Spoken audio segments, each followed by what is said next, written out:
You ask Tiger to solve. This deals with linear equations with one unknown.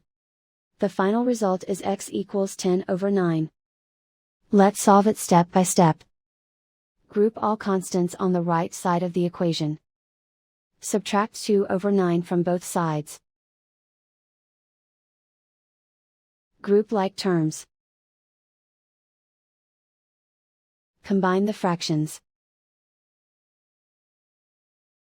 Combine the numerators. Reduce the zero numerator. Simplify the arithmetic.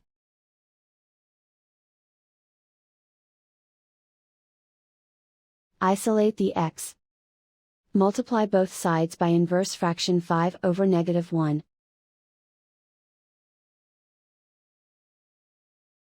Group like terms. Multiply the coefficients. Simplify the arithmetic.